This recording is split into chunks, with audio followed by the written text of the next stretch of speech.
Hello everyone and welcome to Attic Gaming Club Podcast episode 7. Oh,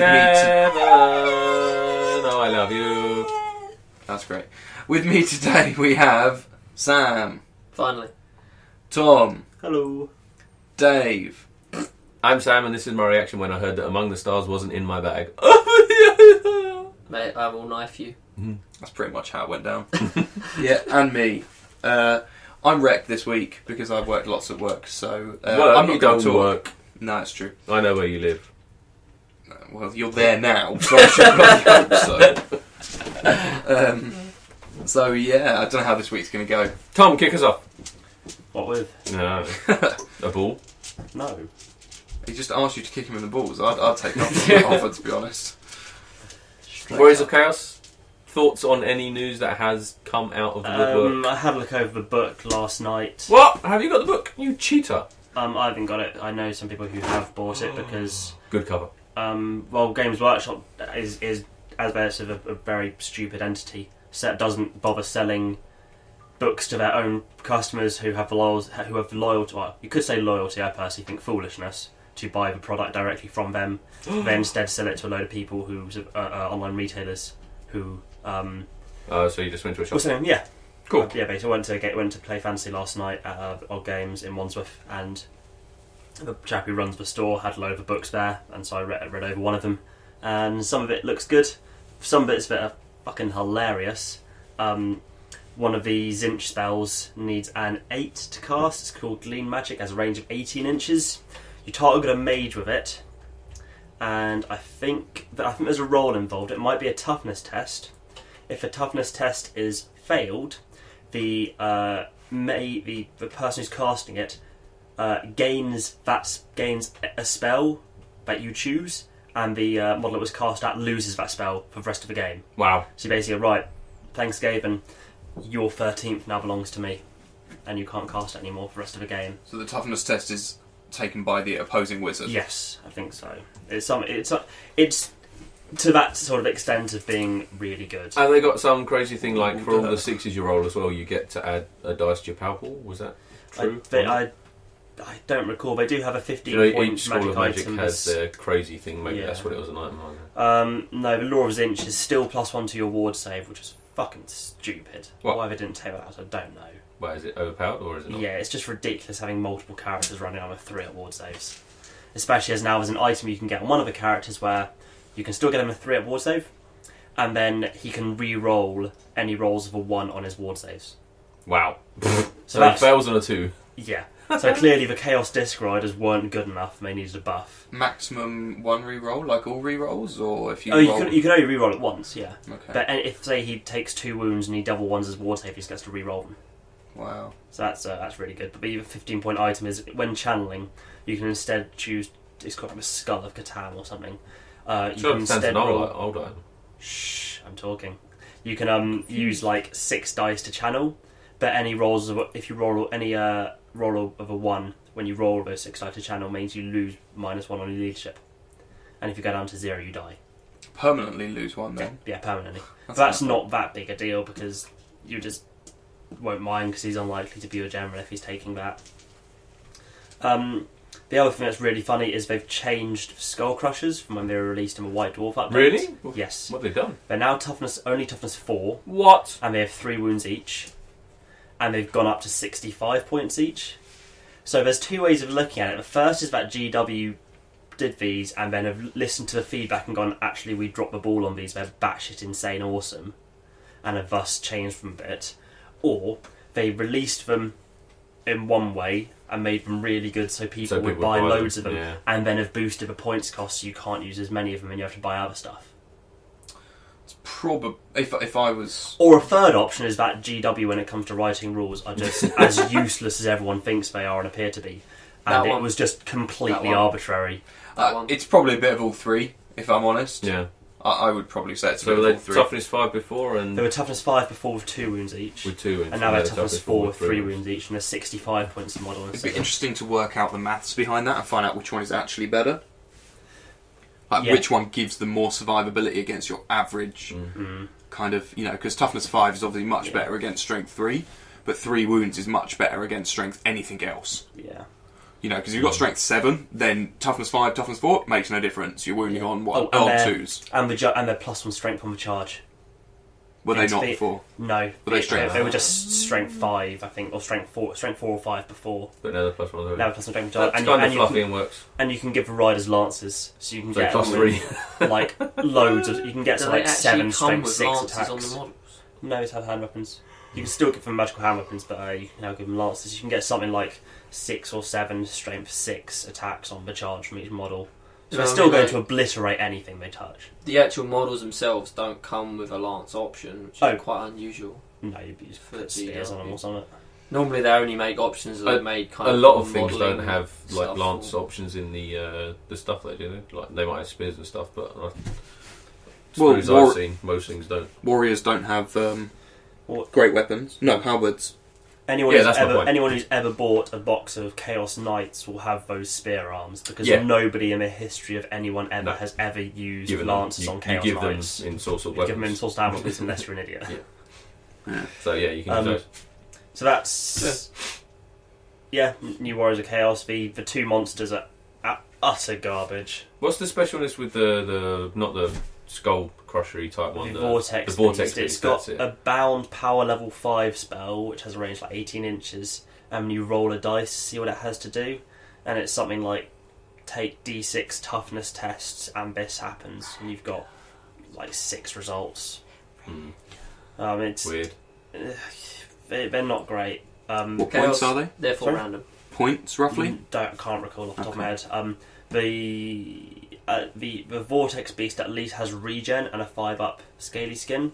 The Slaughter Beast just has a 5-up Scaly Skin save, and it's toughness 5 and 5 wounds. Massacred. Yeah, it's basically GW who have made a kit for fluff bunnies if they want to buy it, 'cause it's a relatively nice model. It's going to be utterly useless in the game. I don't think you'll ever see one. 50 quid though. Yeah. Fucking hell. Chariot. I'll take 3. The little baby chariots are now core, Awesome. and Chaos Warhounds are now core. And count towards your... Yeah, because they were core before, but they didn't count. You mean? Yes, that's. I mean, they now count towards your core allowance. Good. Which I just think is stupid. That's the only army then that has some sort of fast cavalry or junk unit that counts. Warhounds. That's your army. I've probably got enough models to do that. One character and nothing but Warhounds, the entire army. The end. You can also buy upgrades for the direwolves to Vanguard if you really want. What's that do? Get a free move before. 12-inch move at the start of the game for one of the first turn. I think I saw... Do that to all of them? I think I saw someone who did a vampire army for tournament play like that, where it was nothing but direwolves. Yeah, Raph used that. It's 200 direwolves or something. It's a good build. You take like 80 direwolves, and it's just all there to redirect the main bus, which runs over everything it touches. It's just a ridiculous way to play the game, and not fun. GW shouldn't be allowing that sort of thing to happen. But then again, writing rules has never been, I think, a priority for them or something they're particularly good at. Yeah. There was something else. You can now get chimeras as special choices without a rider. Yeah, because I noticed they released, kind of re-released the chimera model, didn't they?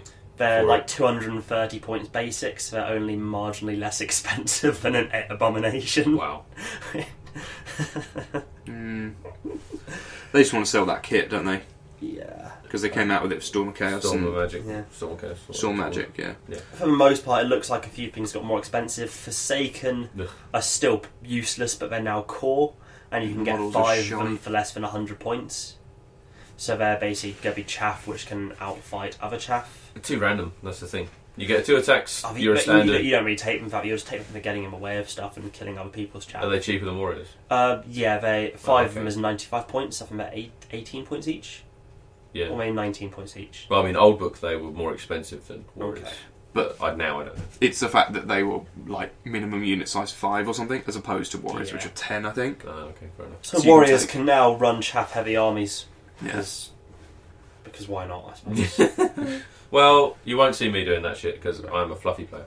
The Eye of the Gods for Octable is still there, and they still all have to issue challenges where possible. Yay! I like that shit. I liked it as well just because it was fluffy. so funny. Because Warrior players hated it, a lot of them. I kind of like it, and most of the time I forget as well. I'm like, la la la, halfway through. Ooh, I should have challenged you. The Eye of the Gods roll now has it now works quite differently. Really? Champions will get it for for killing anyone in a challenge. Yeah, because it was tough before, because you had to kill like a hero or a monster or something. Some of the roles are a bit different, so by the time this goes out, the book will probably be available so you can double check them, but there's one of them which is +1 ballistic skill. Not sure why they put that in. Thanks. If you double one it, I think... Do you turn it into a spawn? No. Oh. I think there is one where you turn it into a spawn. If you double one it, it's something like you become stupid. If you double 6 it and pass a leadership test, the model is removed, but you get a demon prince. Wow. Nice. Is that necessarily that good though? Because demon princes, they're cool in combat, but they can kill pretty. What if it's a freaking champion? No, if it's a champion turning into a champion, demon. yes. Definitely. Especially demon princes, I think have got a bit of a buff. I think that's they're awesome. cheaper and they've got better I think it's great. and the magic's better for them. If they just put the demon prince in, it wouldn't be fair. But with the balance of you could also totally screw yourself over. Because before the only thing that was bad in there was the eyes closed on a 7. Yeah. Which meant you got nothing. So that sucks. So overall, I think it's too early to say, but it looks right. For the first book in a while, the cover art is an absolute garbage. Really? Yeah, I like the cover art on this one. Whereas the Ogres and Empire and you said ones, isn't absolute garbage. Okay, but I the always like the big Ogre hulking warriors look awesome. Yeah, they look cool, yeah. But the cover art for the Ogres book and the VC book and the Empire book is just dumb. It looks shocking. I can't believe someone was genuinely paid to create that. News in. Tom isn't too happy with GW at the moment. Ta-da! That's why I don't give them my money for their toys anymore, buy them from other people. So with the book coming out on Saturday. Is it tomorrow? Yeah. Okay. I've got an order. With the book coming out tomorrow, does that mean that it's in rotation for South Coast GT? It will be available for South Coast GT, yes. So you're going to potentially face some warrior armies then? It's fine. Wood Elves struggle to beat warriors anyway, and now with them getting chariots for core and more armoured stuff, I'm not going to be able to beat it anyway, so it's not the end of the world. With your new list, you're going to have more high strength stuff in there, aren't you? Yeah, it's just not enough. Have they messed with the chariots that much, or are they still kind of similar to old I chariots? think they're fairly similar. They're still sort of toughness 5. What does the Gore Beast do? Does it give like an extra punch on the charge or something? It's something like killing blow impact hits. Oh wow. And toughness 6 with 5 wounds. It's all going to be really hard to kill. Yeah. I do like that they give you the Lord option. Also in the kit, you get a model that can be a Lord that you can take off. That'd be quite cool. I don't think anyone's ever going to run a character on a chariot. No, but I love my Chaos Lord and Hero models, so I'll just be like taking him off and using him in my rank and file troops. Cool. Which is nice. So there you go. Warriors. Be out by the time you listen to this, most likely. Yeah. In fact, definitely, because I'm not going to put it up tonight. So yeah, there we go. So, what's everyone been up to recently? Sam, you haven't been in ages. You've got like a shit ton of updates. Come on. I do have some updates, I guess. Update number 1, I bought... I rejoined the NAF, the Blood Bowl governing body, and got myself some awesome Blood Bowl dice, which are metallic silver and look brilliant. I've got a couple of other sets from the past which are amazing, because I've been a member of the NAF for a fair old while, even though I've never played any of the tournaments because I was in another country. So it's kind of hard. NAF stands for National Arse Federation, right? I imagine so, yeah. Yeah, okay. So yeah, I got that's like probably the smallest update. The other update is I decided I wanted to play fantasy again, and wanted to collect an army that I haven't collected before, but double yay. Also because I got kind of bored of the other armies that I was collecting. I had Tomb Kings for a while, Lizardmen for a while, I did Night Goblins for a while, and that army was quite awesome to play, but was really, really annoying to paint. And I came to the conclusion that I really want to actually finish painting an army one of these days. I mean, I've been hobbying for like 15 plus years and I've never completed painting an army. Adam's the only guy I know that has. Well, there you go. And Tom. All of his armies are painted. And Tom. Well, there you go. I have never, ever even got close because I've always got like bored halfway or something. Well, me as well. So. And you, so I wanted to try something different. I wanted a small army that was a bit elite and that would have interesting things to paint. When the Island of Blood came out, I always thought the high elf models looked cool, so I decided to go for them. And you decided you liked taking it up the butt. Well, so decided to go for elves. Well, who knows? Who knows? You know, you can try me later if you want, but it will cost you. I think I've got a couple of quid laying around downstairs. Let's have a peek. Yeah, so I bought a bunch of crap off eBay. I managed to get 2 of the Island of Blood box sets worth and a Lion Chariot for £40 off eBay, which I thought was fairly decent. That's pretty good. And I got like a bunch of other stuff for a few bobs to like test out on. It's pretty close to an army there, and straight away, isn't it? Yeah, model-wise. Not really got an awful lot left to buy, like in general. But I actually want to paint what I've got before I buy other stuff. I'm gonna probably buy some. We all say that. Well, I did ask you to buy something for me the other day, but it was too late. So. Well, you were too late because you're a punk. Exactly, I am a punk. So, nice paint job, dude. I like. Thank you. But actually, I've got something to say about the paint job in itself, because I want to talk a little bit about paints. I was quite amazed by a recent paint set that I decided to use that I haven't used in the past. I think when I first started playing again, kind of recently, maybe 5-6 years ago, it was when the Citadel had the screw top paints, which were so terrible, it's unbelievable. Garbage. And so I didn't bother buying any of them. The less said about those, the better. Exactly. And so I tested out other paint sets. I was in Japan at the time. I tested out Tamiya, which are really, really hard to use because it's solvent based. So I quickly discarded those. And then I moved on to Vallejo, which a lot of people really like. I started on their game colour set, which is essentially like the Citadel equivalent, but with like drop bottle tops and no stupid drying out issues. But I wasn't really that impressed with those, to be perfectly honest. They had a number of issues. Their lighter colours were pretty crap, and their metals were pretty crap, and the dropper bottles, I understand why people like them, but they're easier to get like mixing. But I don't really want to mix by quantity if I'm going to paint a whole army's worth. So I just found them to waste a lot of paint when you use them. So I didn't like the game colours, and then I moved on to the model colours, which is the kind of range for people who want to like paint military models and stuff like this. And they have a massive range, and they're really good because the coverage is really good and they last a long time. They're quite a grainy paint as well, so if you want dry brush and stuff, it's really, really easy. But I still didn't really think they were that great because of the problem I found with them is they actually kind of rub off, like that's not quite good. Easily. So, like, well, not quite easily, but through like use through over time. The boxes and moving them around and stuff. So you had to really seal them, and sealing in Japan is really freaking hard because it's a really humid country, and sealant tends to cloud models up really easily. So for me, they were a best of a bad bunch. And then GW brought out their new range, and that was much better in general. I thought the basic paints I still thought were pretty terrible, but the base paints they brought out were quite good coverage wise, and they brought out the washes and stuff, which were pretty cool. And then I stopped playing for about a year or something, came back here, and they brought out a whole new paint range. Yep. And I was like, why did they bother? The other range was fine. They changed the names as well. Yeah, they changed the names. So the first thing I did, obviously, when I thought I'll collect a new army, I'm going to paint some stuff, I'll go and get some of their paints and test them out and whatnot. And basically, they seem to be pretty much similar to the previous range, just with different names. I guess the layer paints, which were their basic paints, seem to have a slightly better coverage, in my opinion, to what the old layer paints had. The old, like, regular paints, let's say. The base paints are the same. And the washes, which were really amazing when they brought them out, they brought these new ones out. And I was a bit dubious about them at first. I was like, why would they change, like, something that really worked, that everyone liked? But I used the washes on this model, and they work slightly differently, but I actually think, like, controversially, I actually think they're better.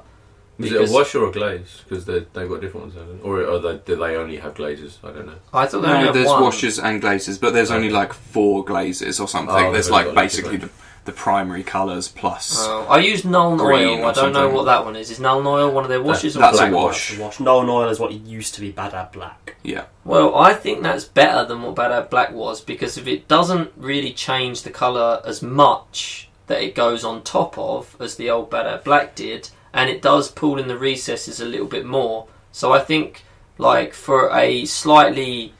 Like, I'm not a high level painter, I don't think, but for a slightly higher than maybe average level painter, I think they're better quality than the old ones were, where you could just slap them on, it didn't really matter. So I was really impressed. I've used Null 9 here. Like, the model I've done here, which obviously you can't see, I undercoated in white, for example, because I hate undercoating in black, because I hate painting the same layer more than once. It really pisses me off. And I blacklined instead using Null Oil, and I think it worked really, really well. And it really was impressive. So why don't we take some pictures of your new High Elf model and put it on the Twitter, just for people that aren't interested that they can see it. And for all those people that are on the Twitter going, where's my updates? Oh my god. Well, people on Twitter. We can do that. Okay. So, yeah, the new range I think is perhaps slightly improved, but what I really want to talk about is I wanted to paint my high elves with a turquoise as kind of a main colour, and GW used turquoise, thought it was a bit gash and it didn't really have old a base. One, the old Hawk turquoise, was quite was cool. great. But the problem with it is there's no base, middle and highlight. You have to kind of mix or whatnot if you want to use loads of blues, but none of colours. them really going a range or anything, do they? They're Exactly. all over the place. So I looked around and whatnot. I went to Dark Sphere and they had the P3 paints there. And the P3 did have a base, a middle, and a highlight for turquoise. So I'll try those out. And honestly, best paint I've ever used, hands down. Amazing. Flow really well. You can cover any, like black, white, anything you want. You can cover it in one coat perfectly. You can probably blend straight from the bottle if you want to do that because they've got such a smooth finish. Brilliant. Who They're makes the P3 stuff? Is Privateer. It's same as Privateer. War Machine. Privateer Press paints, hence P3. I see. And it's the only one I bought of theirs because they had the turquoises that I wanted. I also bought their black, I think. I can't remember why I bought that, but for whatever reason I bought their black as well. And I was really impressed. And I was like, why aren't all my paints like this? Mm-hmm. Yeah. They acted as, like when you first started painting, how you imagined everything to go hunky-dory and smooth and nothing to dry out in like 10 seconds like it normally does. They act like they should, like you imagine they did back in the day. They last quite a long time on your palette. They're very smooth, straight from the bowl. They're actually cheaper, I think. Really? Than Wow. GW. Really good. From now on. I was planning to hit Darksphere for. But honestly, from now on, if I want to buy paint of any it. colour, I will look to. Their range is very limited. That's their problem. But I will look to see if their range has the colour I want, and I will choose them hands down. Yeah, Brilliant. I'm moving away more and more from sort of GW related products. The most recent thing I moved away from was their brushes, because the brushes you pay a lot for them, and they just don't last very long. Well, I went for the Army Painter I use those, brushes, they're pretty good. which I thought were excellent. They do exactly what I need them to. They've lasted for ages, and they were cheaper. Nice. Yeah, I found they're good. I mean, if you can get I had like a proper Kalinsky Sable brush for a long time ages ago, and if you can get one of those, they will last forever. Like the tip never goes I've away. got a few Sable brushes at home. In fact, Right. I have very few GW brushes, not because I tried them and didn't like them, but I had some Sable brushes at home. I thought I'll use them, and they work. Yeah, they're great. And they lasted Absolutely ages. great. I think I've got a couple of big GW brushes just for like shitty tasks, dry brushing Yeah, and slapping base coats all on over the whatever. place. Well, anyway, yeah, I mean, I was really, I was impressed with the P3 paints anyway. Well, the model looks good, so testament. Thank you very much. Nice. So yeah, hopefully I will actually finally manage to paint an army. I'll keep you updated on that one, everybody We'll who see. is listening maybe. Please do. And yeah, and for the final update, I'm a big Magic the Gathering player as well, and I went to the pre-release last week. How was it? It was really fun. Yeah. Yeah. Did What's you win? this? Ball, No, I didn't. Ball Ache. What's it called? Ball Buster. Face Puncher. I've no idea what you're talking Adam's about. contribution the new this week set. is the best. The new set. The new set's called Gate Crash. That's the one. I was close. Ball Buster. Ball Buster or Gate Crash. Gate Crash. Yeah, the new set's called Gate Crash. Face Puncher. The pre-release, well, I guess like for people who don't know Magic, there's 5 colours that you can like play as, I guess, and you generally mix more than one colour. And the current set is a dual colour set, so all the colours are like linked together. And the pre-release, you had to pick 2 colours that you wanted to be in, and quite a little bit disappointingly, one of the colour sets was basically more powerful than the others, and generally had a better record. But you still could win with the other colour sets, so it wasn't that unbalanced. Was it blue? No, it was red and white. Boring. Boros. So basically, anyone who's pink wins. Pink. Blue and black. That was my I colours. was red and green, and got this really hard to see dice, and if you're colourblind, you're fucked. I actually always do terribly at pre-releases. I don't know why, but I always do terribly, so I did predictably terribly, and I'm not disappointed because I knew I was going to. You got some nice shiny cards out of it, though, right? Yeah, it was great. I really enjoyed myself. I know a lot of the people that go, because I went to the Dark Sphere one, I know a lot of people that go there, so I can see them all. But kind of in news as well, next weekend is for probably a couple of years, is the London Grand Prix Magic Tournament. Massive one at the EdXL, lasts 3 days. The main events are Saturday and Sunday. and it's really, really good. I recommend. Are you going? Yeah, I'm going. Cool. If any of you guys want to come along, like, it's £40 to enter, which is a little bit steep, I guess. But if you make it to the second day, you'll probably win £200. So. Well, everyone that makes it to the second day gets $200. Top 64 is not £200, $200. Top 64 is $200. Top 33 is $400. And if you somehow get into the top 8, you will win quite a lot of money.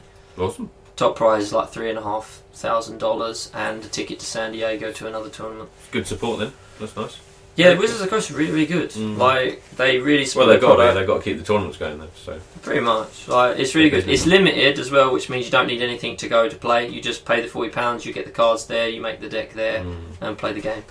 It's a good way to run the tournament. You know, if you're not sure, then at least, you know, because that's always my problem with Magic the Gathering is just the high entry cost of getting a deck together that's competitive. But those sort of self-contained tournaments, brilliant. Yeah. Turn up and play. Basically,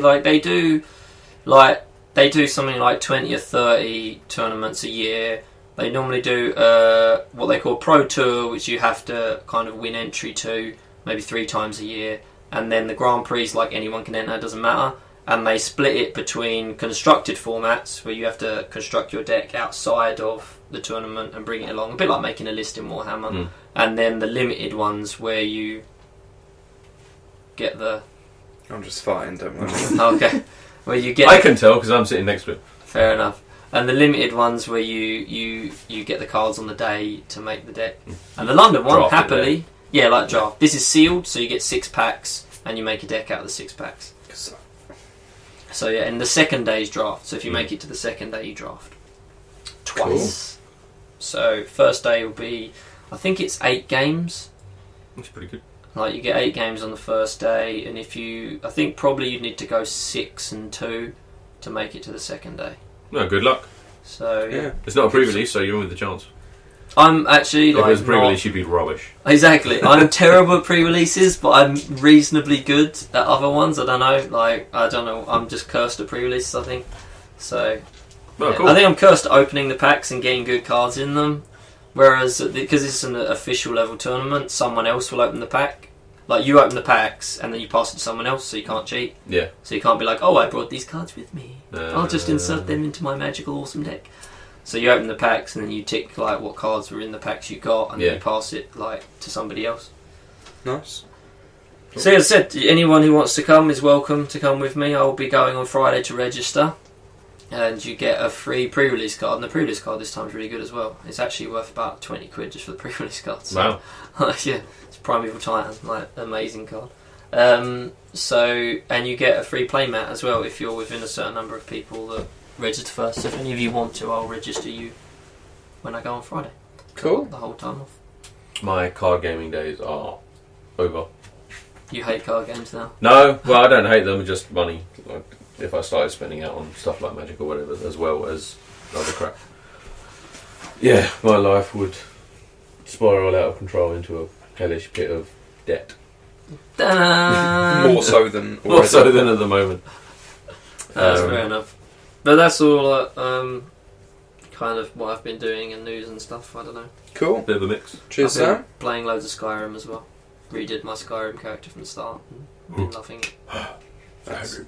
Not gaming related. It is. It's a game. Yeah. Cool. Mr. Tomothy? I played one game of fantasy yesterday, trying out my tournament list. How'd it go? I won. Yay! It did basically exactly what I wanted to. Who are you playing against?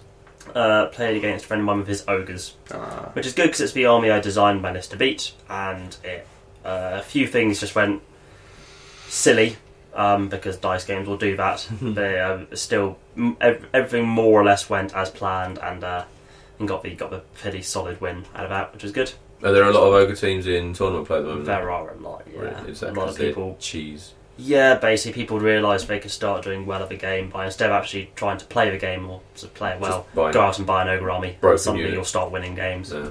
Hear that, Connor? Yeah, Connor. You come back with your ogres. Shakes fist. If you start winning. It's not like you've suffered long enough by playing the old book. Yeah. So that was good. The list also fits in actually coincidentally completely 100% under the current draft of the ETC comp, which is the sort of European Team Championships, basically Warhammer World Cup. That comp draft is out. It's getting a lot of mixed reviews depending on where you go. Some people love it. Some people think it's an awful way to play the game and should be banned. Then they just don't go. Well, yeah, exactly. Some people like harsh comp, other people don't. I'm in the camp where I like it because the game just isn't playable straight out the box, in my opinion. As a tournament game. Yes. So that's the list I'm going to be carrying on to use for a bit. Other than that, the only thing I've done is also a bit of video game related. I've been playing a lot of FTL, Faster Than Light. Hey, everyone loves that. Really fun little game. It's only about £7. You should. It's only about £7 on Steam. And people who haven't heard of it, it's basically the closest you'll get to a cross between Firefly and Battlestar Galactica for video game. / That's sort of what it'll be. Yeah, it's basically you basically pilot a spaceship and you sort of jump through sectors and fight enemy ships. But instead of it being the ship-to-ship combat that you focus on, it's you focus on the inside of your ship. So you have to make sure your crew are going to the right places. You're repairing your damaged systems. You're targeting the right parts of the opponent's things like the opponent's ship will come up, and it's all just against the AI. There's no multiplayer capacity, I don't think, for it. But so that ship will pop up and you have to think, right, do I want to try and take out his shield so I can kill him quicker, or do I need to try and shoot out his weapons because he's going to do me damage, or do I need to get rid of his engines and his FTL drive so he can't run away from me?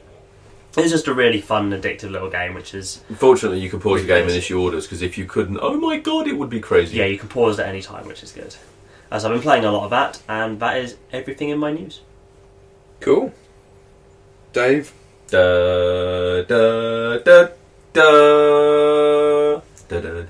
has nothing. Adam? It was a different theme tune to the countdown one. We're not on news. Although it was this is your life. I don't know. Whatever. Anyway, news. Yes. No life. What I've been doing. Not much. Painted some models. Well, I didn't paint some models. I painted little bits of models. And I saw some news about the new Relic game by Fantasy Flight, which is basically Talisman but for 40k. Awesome. But it does look cool. Looks like they changed a few things, so it just won't be a total reskin. It will be. I played Talisman once at a games day I went to a few years ago. Talisman's awesome. I thought it was the most boring hour of my life I'd ever spent, and I couldn't wait for it to end. You finished it in an hour? No, I only played like one or two turns because okay. it was at Games Day. And unfortunately, I'm in the Games Day picture of people playing Talisman, so it's now immortalised forever as me apparently playing this game. It can be a fun game. It can also take ages and get boring. It really depends on the characters you choose and who you're playing with. It's not a great board game when compared with other much better designed and mechanically written things, but it's fluffy and it's kind of fun. Is the new one exactly the same as the old one? I don't know. Oh wait, Talisman or Relic? Oh, Talisman.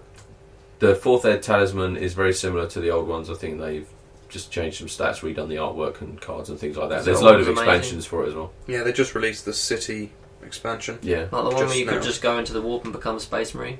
Sure, the old one had some fun rules, but I think it's generally still the same kind of mechanics that go through. So yeah, there's the I'm not happy with people dissing Talisman. It's brilliant. Well, we're dissing a different edition to you, so it doesn't matter.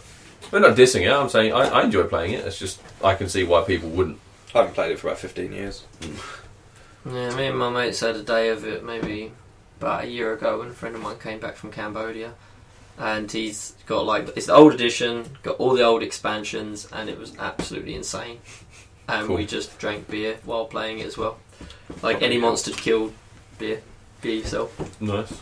Yeah, but there's some really crazy ones where you go into the warp, you can become a Space Marine or a Chaos Warrior, like you can become like 1,000 Suns or something like that. Normally when you go into the warp thing, you win though, don't you? No, you get absolutely butt-fucked. Isn't the warp gate the thing at the end that you have to try and beat or... No, you talk about the thing in the centre, the expansions, like basically they took part of the different dungeons and turned them into expansions. So if you land on this square, you can choose to go into this separate area over here. And almost all of them are absolutely hardcore. Like every monster, and it's like 3 times more difficult than like the hardest dragon in the regular game. Awesome. So I might have to have a look at those.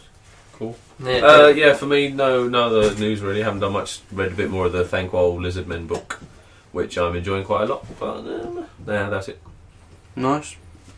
I've got an order for some Warriors of Chaos stuff because I play Warriors of Chaos. Yay! Cool. I was on job. For me, nothing. I went to work on Monday and finished about an hour ago. Yeah, I literally... There. Work, home, bed, back to work. Home, bed, back to work. Like being QA on OT again. Yeah, it's getting paid less. Almost like I work in the games industry.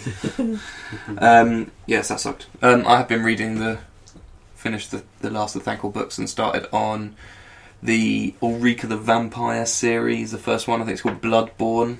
It's alright. I thought it was going to be garbage, to be honest. I don't know why I thought it was going to be garbage. Mainly because the cover's garbage, I think.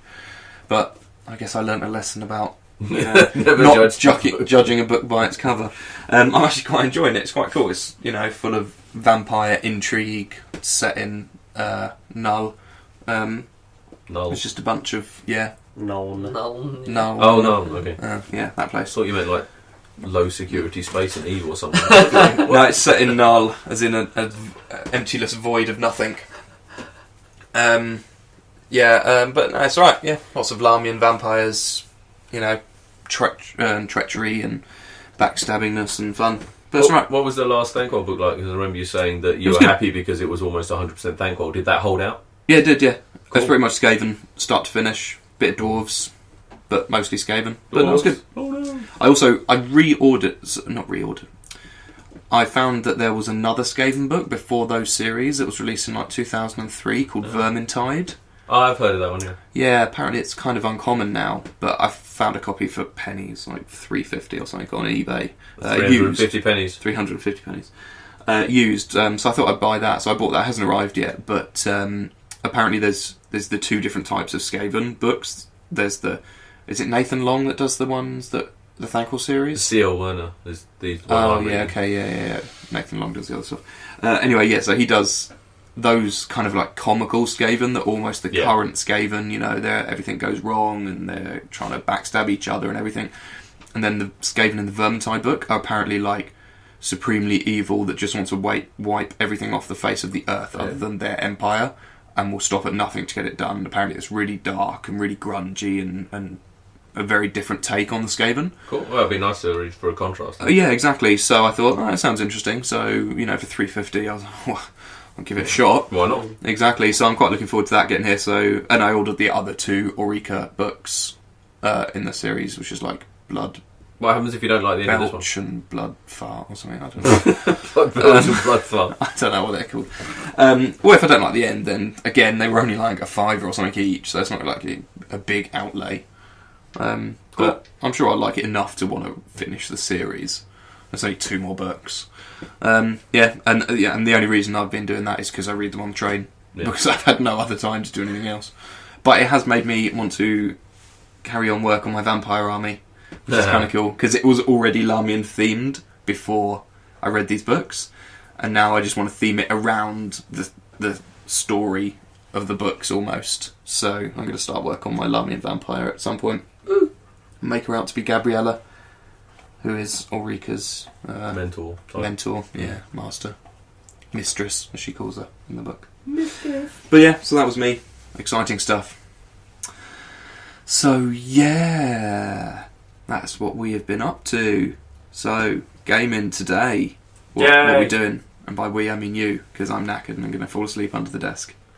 I think we could try the purge scenario again for the 3 of us. And Purgy. Adam, if you want to, you can control the monsters because it won't be particularly mentally taxing. You just run them at people and roll dice. That's true. Or you can just sit out. And we can try some of the changes that we talked about last time.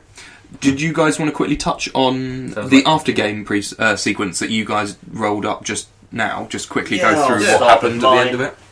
Mine went pretty well. Various stat and skill increases across the board. Nothing really standing out. My formerly ballistic skill 5 ganger, who I bought a bolt gun for and has marksman, has now gone up to ballistic skill 6. Hate you! And I rolled up an infrared sight on the red trade chart, so she's probably going to get given that. So she hits people on 2s at long range in soft cover, just because that sounds like quite a cool thing to be able to have. Sick.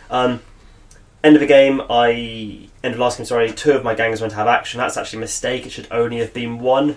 But Adam and Dave said that because I made a mistake and said he got out of action, I had to roll for him. You snooze, you lose. So he lost 3 fingers from his right hand. He'll never make that mistake Which isn't the again. end of the world. The other ganger who went out of action to the Gene Stealer has been captured by Adam's gang. So I'm just going to have to smash up Adam's gang to get him back, basically. If there's one thing I can do, it's surround people in a circle and just shoot. You can just buy them back if you want. Damn it. Oh, yeah, okay, we'll see how much money I get today and then we'll discuss buying them Yeah, back. because you spent it all, haven't you? Yeah, I bought an auto repairer and a power pack infrared sight, which were pretty cool. Other than that, no noticeable skill increases. My person with 2 attacks went up to 3 attacks, but he's the one whose weapon skill went down to 1. No, Which is distinctly annoying, so I'm just going to try and spam the shoot, because if there's a shooting skill you can shoot as many times as you have attacks. Fast shot. And You he's really got want that. Gunfighter, so if I roll that I get 6 shots of him, which would be quite cool. I'm not sure what they did with the Erasmus on that, because a lot of people cried foul. I used to use it, but We checking. have a luck each way. Mm. Other than that, at the very least you'll get 4 shots. Yeah, nothing special for me, so that's me done. My leader got I'll go and get food. which has arrived. Alright, Tom will run off and get food and Dave can carry on chatting and then we'll cut it out. I kill you all. My leader got armor, which I've wanted for ages, which is amazing, because that means that all of my shitty armor weapons are now slightly less shitty. My other guys all got weapon skill and ballistic skills. Rolled lots of 6s and 8s. I think I got another skill on someone. Oh no, I didn't. That was it. And I haven't done my money and my other stuff yet because I haven't had a chance. So shut up. Cool. But you didn't get any injuries?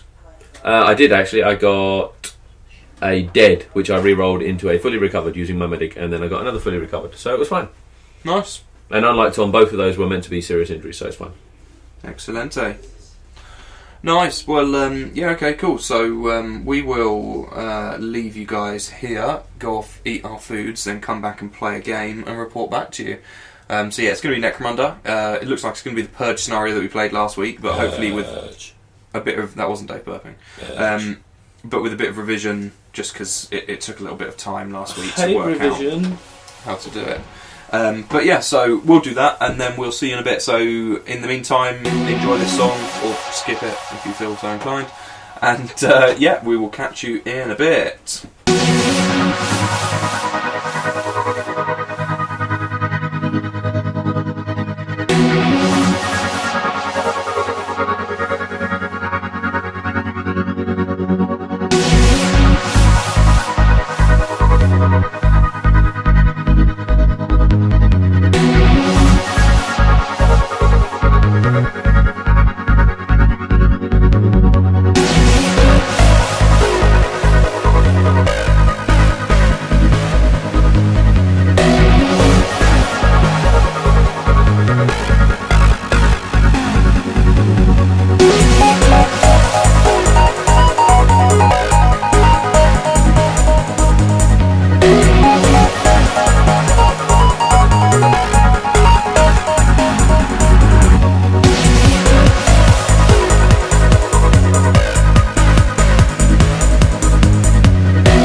Hello everyone and welcome back to the Attic Gaming Club podcast. How you doing?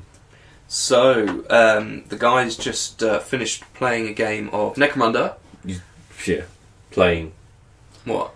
Being slapped around the face by a bunch of fucking rats, but... Yeah, I didn't actually bring my gang this time. I decided to sit out because I'm feeling lazy, and I played the sort of like the impartial... Yeah, you were the arbitrator, whatever I call yeah. word thing. But yeah, does one of you guys want to take them through the scenario? Okay, so it's the same as we played last week for Purge scenario, but this time we decided to change it because last time we just didn't quite have enough to kill and we got far too much experience. It was too easy. Money because of it. And what's this? That's just the chart, just in case. Okay, so while we were deploying and setting up the scenery and what have you, Adam basically wrote up a new table, which I'll actually let you take us over because I'm not entirely sure how it goes. We can go on to that in a moment. But what we decided to do was... You're saying your handwriting shit, Adam. Basically we say we would fight, we'd have more monsters turn up on the reveal of each card, and we'd get less experience for it. So basically it'd be 5 credits for anything that's human-sized or bigger. And then, only 5 experience, and then 1 experience on all the rats and small things, what have you. So it meant that on the times when we had upwards of a dozen rats appearing at once, 8 inches away from our gangs, so it meant you'd only get 1 experience each for them, instead of being able to get 60 experience throughout your gang over a very short period of time.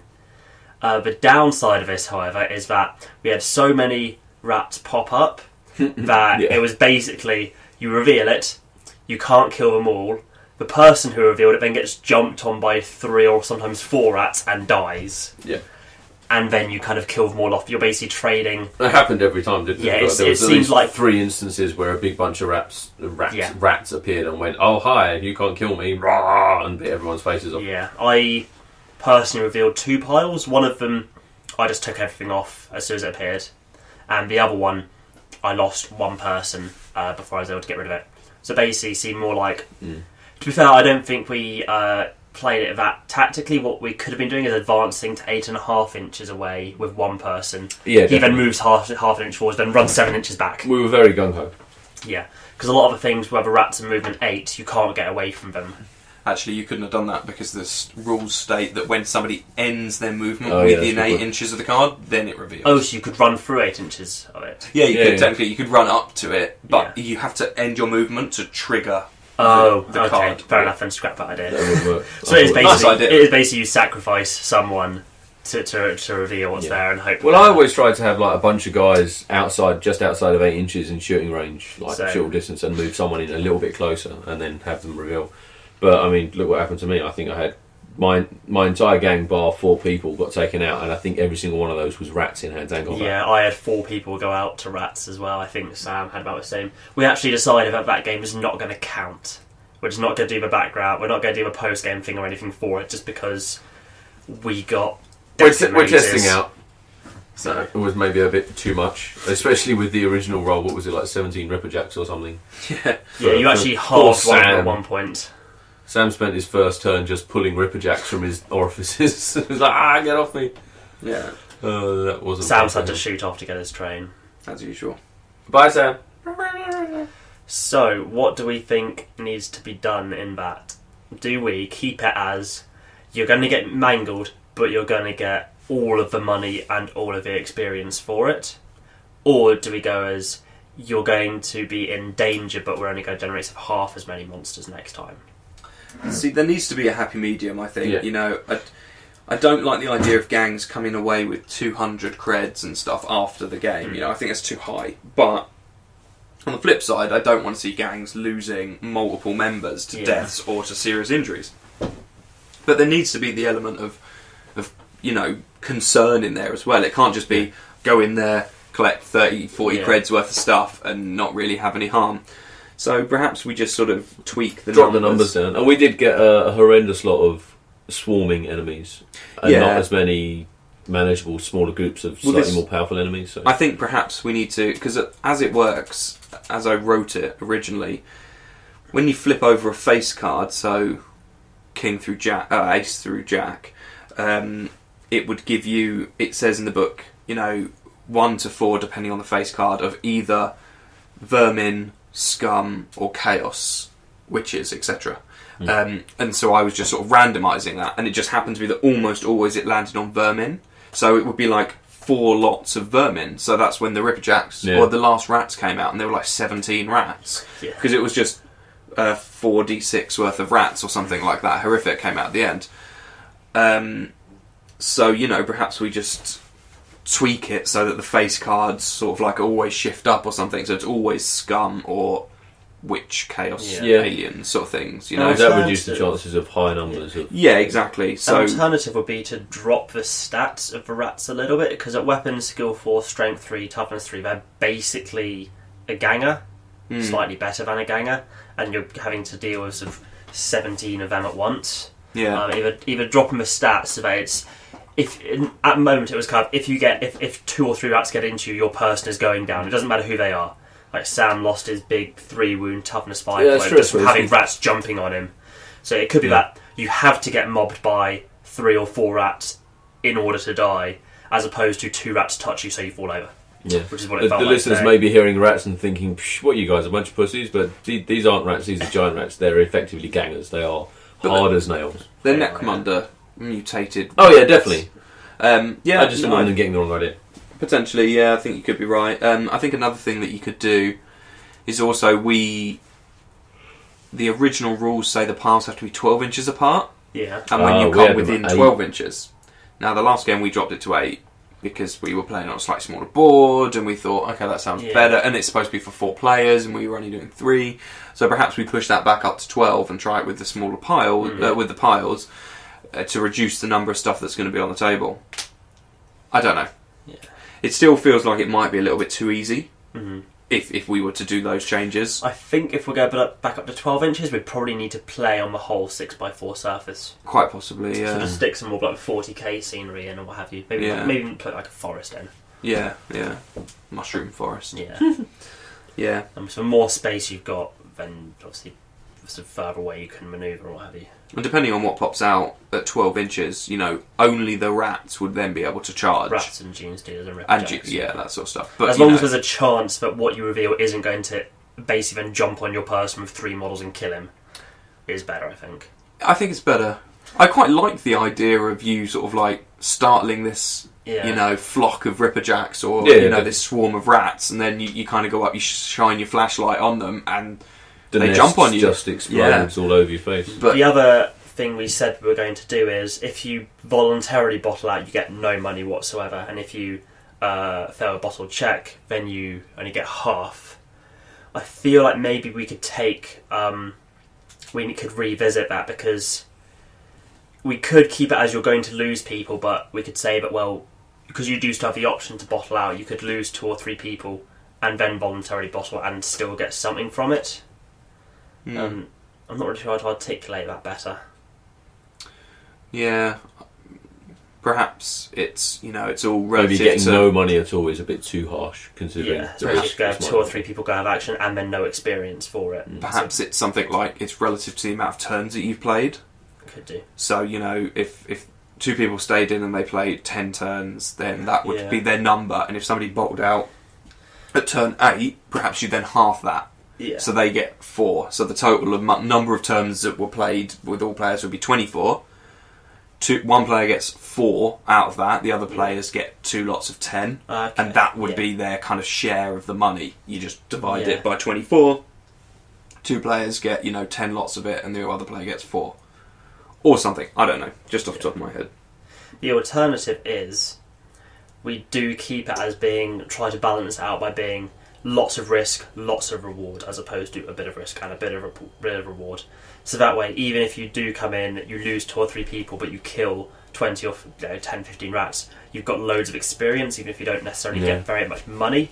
But then the money is your incentive to hang in, stick with it, work together, and try and complete the scenario. And not be tempted to shoot me in the face. Yeah, I had one where I was extremely tempted to turn around and shoot Dave, but I decided not to. It would have been a bit harsh. It would have been. I was thinking, well, it would force you to bottle out, so then I'd get the money. That was my thinking behind wanting to try and force you to bottle out. But then, actually, it would be quite harsh. He's already got 3 or 4 people out, and we're going to do this scenario again at some point, and I don't want Dave to ruin me when I'm ignoring all of the piles of cards and going only for Tom. Yeah. So I'm going to shoot at those ripperjacks that look like Tom. Oh, whoops! Sorry, Tom, that was you. Yeah. Less of that, the better.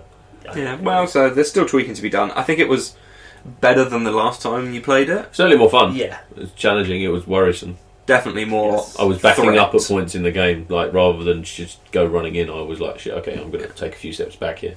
The last game was pretty much a joke until the Gene Stealer came out. Yeah. Yeah. And even the then, giant spiders at the end, they were challenging, but yeah. Yeah. I think I could have manoeuvred mine a bit better, because we need to come up with some sort of rule of thumb as to how the models appear. Yeah. Like, try and keep them on the card template as far as possible, because that way something like a template weapon becomes so much better in this scenario. Yeah. Where I probably could have done better, where my flamer his previous turn moves up to within 8.5 inches, and then next turn walks forwards 4 inches and flames off half a pile. That would make something like a dozen rats much more manageable. Yeah, you didn't actually get your flamer to bear, really, did you? No, I kept kind of rats and stuff. going, oh, I want him to, I don't want him to, I want him to, I don't want him to. Yeah. Yeah, I don't know. Definitely some tweaking. We'll see. We'll tweak it up, give it a go next time, see what happens. But did you guys enjoy it? I did. Yeah, I did. Definitely. Good to hear. Also, in the post-battle from the previous game to this one, I mean, I managed to get myself a red dot laser sight. Yay! That cost me 55 credits though. And also an Archaeotech hollow projector, which is a 4+ ward save essentially against shooting attacks until I fail it, and then it's useless for the rest of that game. Oh, okay. But it's pretty cool. That cost me 40 credits, so that was a gamble. It could have blown up in my face. It could have been not much use. It could have been a pistol grenade launcher. Yeah. Is that against hits or against wounds? Hits. Hits, okay. I think it's hits. Yeah, it's a saving throw. Yeah. So it comes after wounds. Yes. Oh, okay, I see what you mean. But if it was a multi-wound weapon, if you fail that, then the wounds come in. Yeah. So, yeah.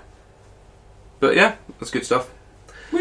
Excelente. Well, that was this week's game, so we'll quickly move on to what people have got planned. Tom, you got anything planned coming up? No, nothing at all. You painted your tree man. Is he finished Yes, now? I have finished my trailer. I meant to show you a picture of it, actually. I thought you finished it last week, didn't you? I had, but I hadn't had any pictures. I might actually have a picture on my mobile. I did actually see the picture on your Twitter. Oh, you saw I the didn't. picture, did you? I will try and find it for you. If anyone's interested in seeing Tom's tree man, you can see pictures on his Twitter, which is at TMA Richards. I actually put it on the hashtag Miniature Monday. Okay. Which is where people just put the hashtag Miniature Monday and put a picture of the stuff they've been tweeting recently. Oh, nice. And people would sort of just browse that hashtag. Yeah. So I got sort of lots of nice comments from people who don't follow me and I don't follow, saying that looks nice, well done. Cool. Which it's always really nice when that happens, actually. I excellent. don't put my painted stuff out there very often. So I did see it. It does look very good. Thank you. It's It kept to a simple. How on earth do I find there? It just kept to a very sort of simple standard, and I think done moderately well. Yeah, nice. Well, while you're looking for that picture, Dave, you got anything planned? Saturday is Warrior Chaos launch day, and I have placed an order with the website, and hopefully they will deliver the stuff swiftly. Although it's £7 for delivery, but it's not a courier, which is a bit annoying. But hopefully it won't take too long. The last time I bought stuff from there, it didn't take that long. It just took a while for them to ship it, but that's a different story entirely. During the week, try and finish off my test Marauder and the couple of skinks that I was working on. So mainly the Marauder I want to get sorted so I know what I'm doing, and then I can try and churn out a few more of them. Cool. And other than that, just reading books and playing with my warriors when they arrive. Nice. Well, if I'm not working my nuts off all next week, then I'm going to try and be reinvigorated to look at my vampire counts from reading the Ulrika the Vampire Bloodborne book. Yeah, when you say you're making a vampire counts, because you don't have your undead army, so you making a new one from scratch or what? No, you've seen my undead army, the one that I spent all that time converting, that's like massive and that is completely complete. David's going to shut up because he knows exactly what you're talking about. Yeah.